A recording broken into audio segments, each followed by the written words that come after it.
I have had enough with the lack of self-confidence from women and moms, so let's crush 10 more confidence myths and replace those myths with the truths for more empowerment so you can live life more on your terms.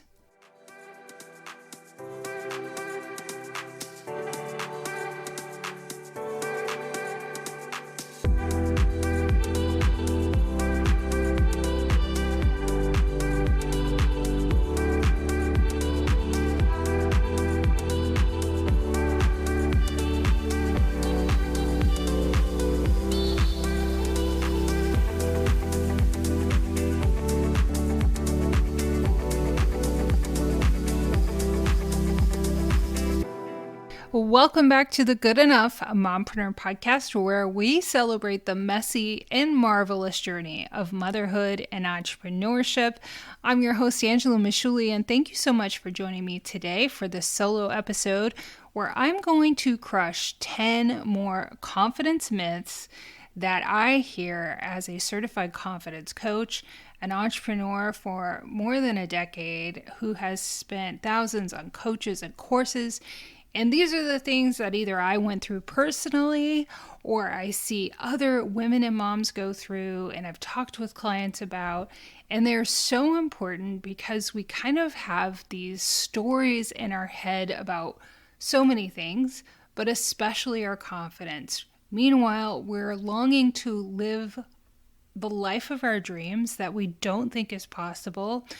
But one way to make them the lives that we want to live more possible is to start having awareness around our behaviors and our thoughts, and a conversation about the common myths that we tell ourselves we've either learned or we've just co-signed and don't realize it. It's so important because it starts that internal dialogue with ourselves about beginning to question and rewrite those stories. So let's dive in. I did an episode a few weeks ago about 10 confidence myths. There are so many that I thought it was important to include 10 more. And I could have multiple episodes about this, but I think this next 10 list is really kind of tailored to the most that women kind of experience. And the first myth we're going to tackle in this episode is one that's really kind of centered around starting this podcast. And it is that I am not qualified enough. And it's just really comes from that not being good enough. And we so often find ourselves in the comparison trap. We, especially as women, we're constantly compared with each other, what other people are doing in their careers, in their families, and in their personal lives. And we can really begin to feel like we're not qualified enough, we're not good enough. But let's replace that with the truth. And the truth is that your unique experiences and skills are valuable assets. Nobody can replicate you. Nobody can replicate your experiences, your insight, your perspective, your skills, and your talents. So you don't need every credential to succeed. You absolutely don't. And most of, if not all of the guests that I've had on this podcast, some who have been CEOs of multi-billion-dollar businesses don't have an MBA. They completely have a different background. One was a rockhead at one point. And there's some that haven't, some of the most successful entrepreneurs, if business is your thing, have never even been to college. So it really gets to the point too. Your mind will find evidence for what it wants to believe or what you tell it to believe. So if you say, I'm qualified enough, you can seek out evidence to back that up. But if your mind is saying, I'm not qualified enough, you will also seek evidence to back that up. So make sure, whatever it is you want to achieve, find the evidence for that possibility.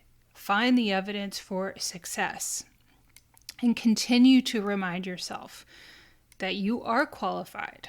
Actually, there are probably people who are less qualified than you making more at whatever it is you want to do, because it's that confidence piece where they learn their value and they learn how to sell themselves, which is so hard, especially for women. And the last myth we're going to talk about is going to address why that is, so stay tuned for that. Okay, so let's move on to the second myth, which is I have to do it all perfectly. And that kind of goes hand in hand with being enough and knowing what is enough and not overdoing and overpleasing and overfunctioning, which women so often are conditioned to do. So instead of thinking you have to do it all perfectly, we have to learn to embrace the imperfection, and that's part of the journey. Striving for excellence is commendable, and I recommend everybody do that. But it's okay to make mistakes and learn from them along the way. And that's something that I've really learned as an entrepreneur to reinforce in my daughters. And what we learned from making mistakes and accepting disappointment gracefully and not having to be perfect all the time and not looking for other people's acceptance or approval to feel good enough. And sometimes that's part of wanting to do everything perfectly, is that people pleasing. So we have to start to unlearn that thought pattern. So myth number 3 is I don't belong here.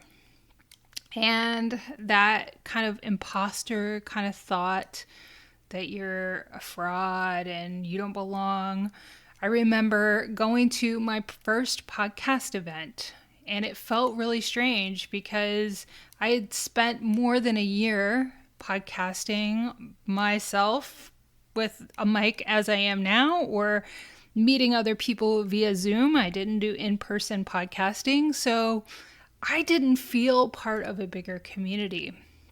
And it felt really strange, especially when somebody recognized me as listening to the podcast. And I stayed there as long as I could kind of tolerate the uncomfortable environment of like being an introvert at an event. That's kind of weird as it is, but being in this really foreign environment.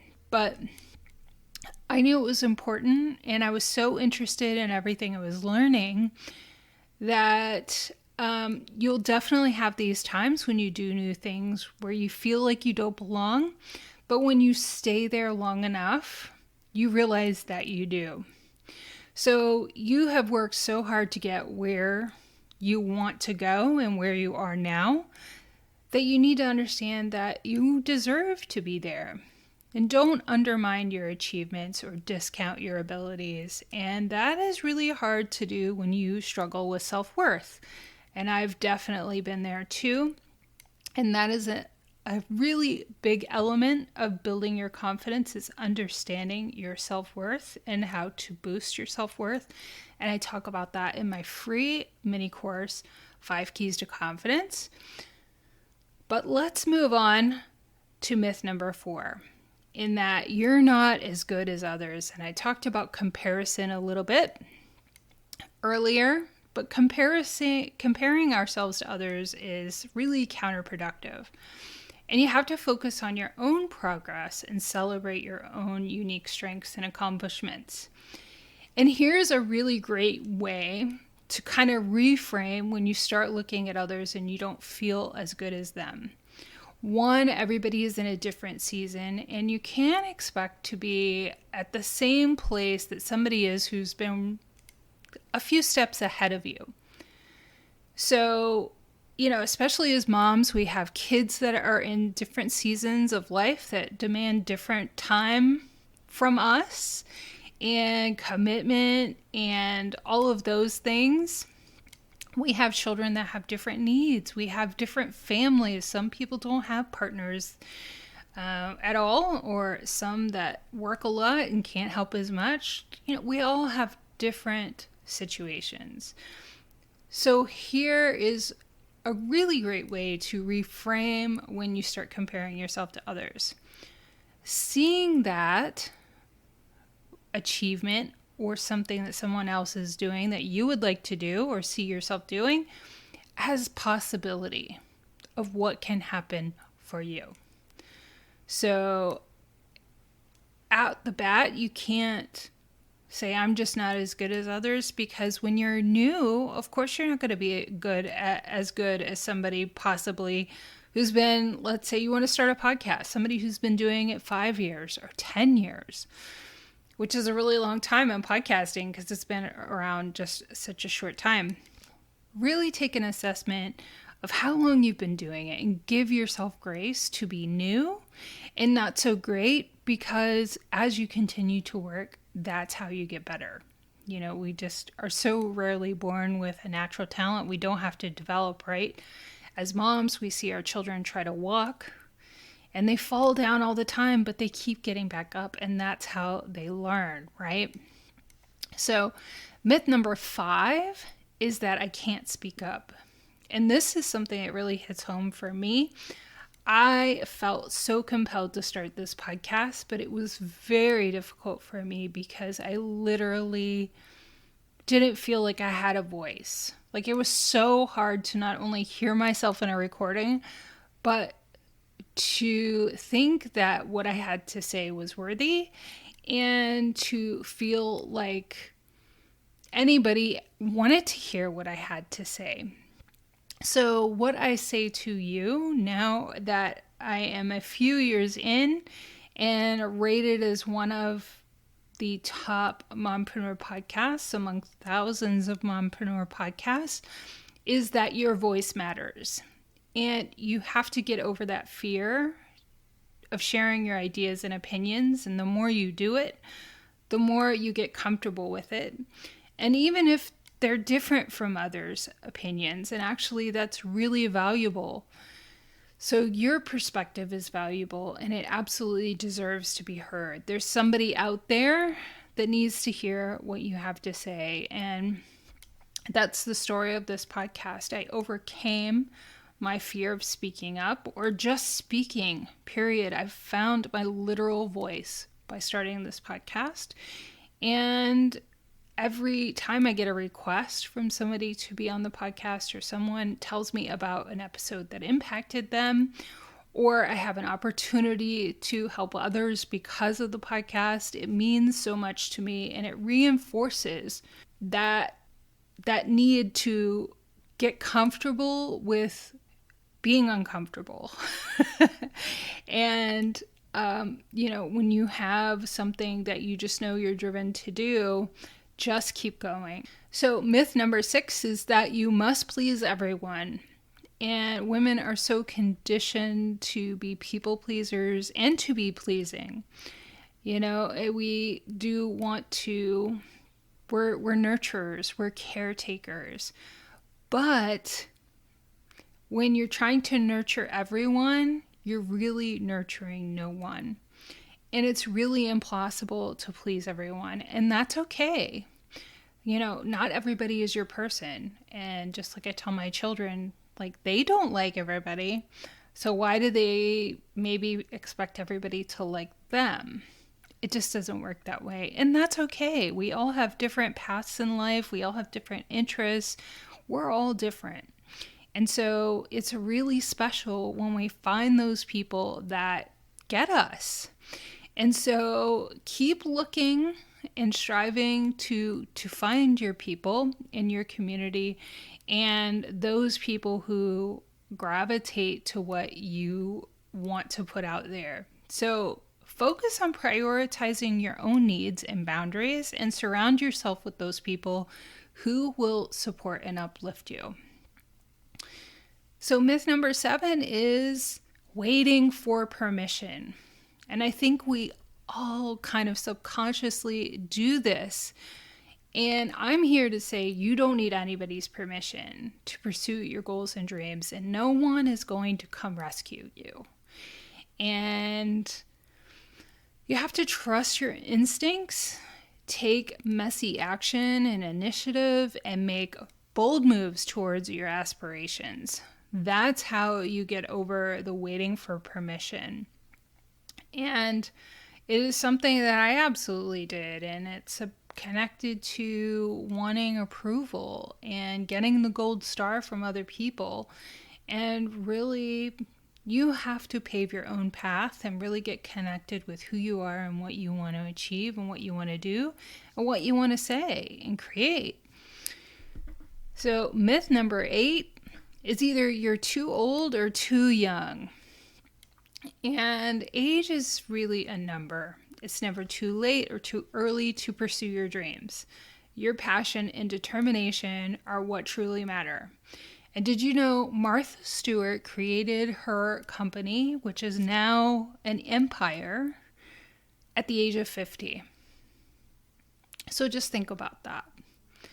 You are not too old or young. We see many young people starting businesses and on social media and becoming multimillionaires at a very young age. So I think that this is becoming something that a lot of young people are getting used to, sharing what they know and being creative and creating for the world at a young age. But I think people who are more my age and older really think that maybe it's too late for them, but it's absolutely not.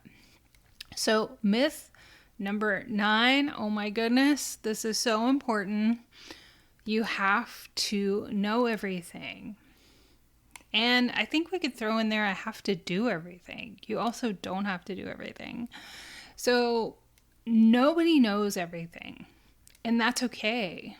Honestly, if you hold space for people that you want to work with or your community as a conduit for finding out and bringing in the best people, or trusting yourself, which is very hard for new entrepreneurs to figure it out and to ask for help.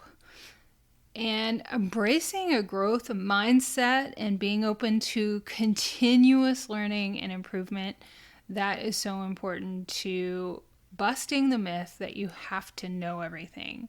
If you're simply a person who consistently looks for the answers, and I am just relentless for finding solutions and trying to be creative about how I approach problems, it really helps me bust through that kind of limiting belief that if I don't know how to do something, I can't do it.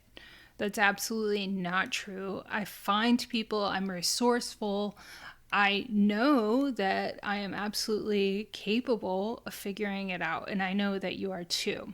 Myth number 10, which I think is so important. I heard somebody talking about it this week on a podcast. It was a man talking about working with women, and he particularly hears this with his female clients, is that we feel like we can't outshine others. And I think this kind of goes along with the people pleasing, and you might feel like you don't want the light on you. But here's the truth. Your shine doesn't diminish the light of others. It amplifies it. So embracing your brilliance empowers those around you to shine brighter. It shows others what's possible. So creating a community, inspiring others by what you're doing. So many people have done that for me, quietly inspiring me, and I try to make sure to let them know about that. But your success paves the way for others to realize their own potential. And you're fostering an environment for encouragement and celebration, especially when you let other people know, hey, you inspire me. So let your light shine boldly, knowing that it uplifts everyone in its glow. And it's so true. It's kind of like you think about lighting a candle. When your candle goes to light somebody else's candle, the candle you're holding is not dimming, right? It might for a second, but then when it lights another candle, there's 2 candles, not just one. And then that person can go on to help somebody else, and you can go on to help somebody else. So think about it in that way instead of like, oh, I don't want to take opportunity from somebody else. Like your bright light is going to somehow take something else away from somebody. It's not It's actually going to lift other people up and help them to embrace their own brilliance and, fostering more and more light. Okay, so I'm going to leave the whole list of the 20 common confidence myths in the show notes. I'm also going to leave a link to the first 10 if you'd like to listen to that, if you haven't done that.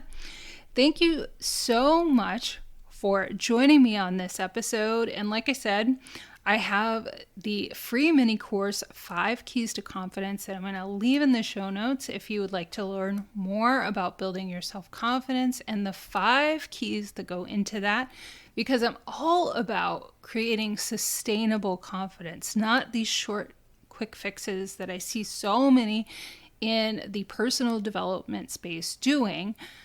It kind of makes me crazy because we really need to get to the root of why we're not feeling self-confident. And that mini course helps you do that.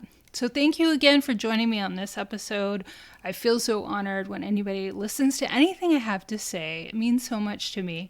If you're feeling really generous, please subscribe and leave a review. It really does make my day. Thank you so much for joining me, and I can't wait to talk to you next time on the Good Enough Mompreneur Podcast.